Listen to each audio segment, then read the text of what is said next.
ये तस्वीर पप्पू यादव की है, जो सांसद है पूर्णिया के। बीती रात दरभंगा जिला के जाले थाना क्षेत्र के अंतर्गत दोगरा गांव पहुंचते हैं, जहां कुछ दिनों पहले एक बालिका तरन्नुम परवीन की संदिग्ध स्थिति में मौत हो जाती है।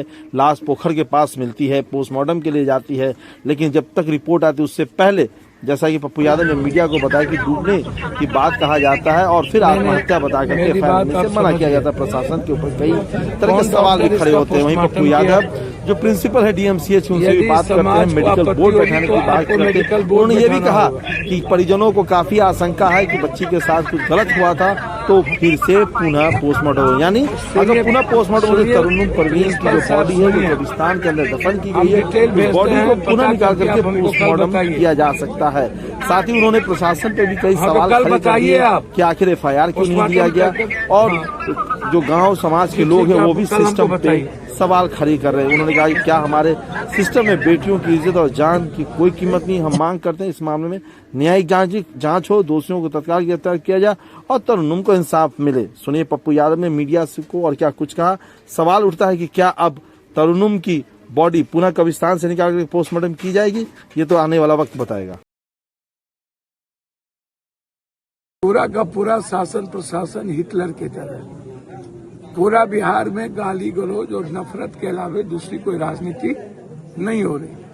अभी हम इस बच्ची के न्याय की बात करेंगे। हमारे बच्चों को कुछ भी नहीं होगा। हम पूरी तरीके से, अभी मैंने सुप्रीम प्रिंसिपल से बातचीत की है और जरूरत पड़ेगी तो उस परिजन को लेकर के कोर्ट जाएंगे कि मेरी मेडिकल पुनः मेडिकल टीम से कराएंगे। लेकिन मेरा सवाल है कि बच्ची पोखर की तरफ क्यों गई? बच्ची सुबह 5 बजे तक कहाँ थी?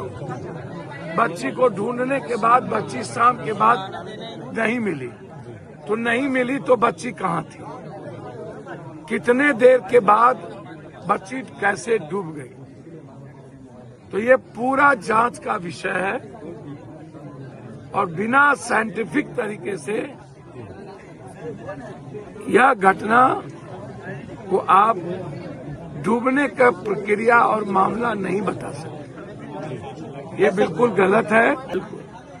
प्रशासन ने जल्दीबाजी की है और मेरा मानना है इसमें कहीं न कहीं पॉलिटिकल बू आता है और किसी न किसी बड़े नेताओं की भूमिका इसमें संदिग्ध है।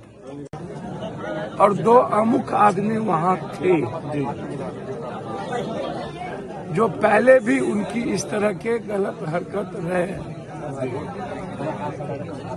मेरा इसमें मानना यह है कि निष्पक्ष जांच के लिए हमें सीसीटीवी फुटेज, मोबाइल लोकेशन, किस किस का मोबाइल उस वक्त उस इलाके में था, और उस आधार पर साइंटिफिक और एसएफएल की रिपोर्ट पर पूरी जांच होनी चाहिए। जब ये मामला संवेदनशील था तो फिर इनको मजिस्ट्रेट के सामने पोस्टमार्टम करवाना चाहिए या मेडिकल बोर्ड बना करके इसका पोस्टमार्टम कराना चाहिए। आपने आनन फानन में आपने पोस्टमार्टम करा दी और बिना पोस्टमार्टम के पहले ही आपने शंका जाहिर की कि डूब के मरी। खैर फिसला होगा ऐसा भी कहा गया। वही मैं कह रहा हूं। तो ये परिस्थिति संदिग्ध का मामला है और मैं ऐसा चाहता हूं इसको पूरी की पूरी तरीके से जांच हर परिस्थिति में मैं चाहता हूं।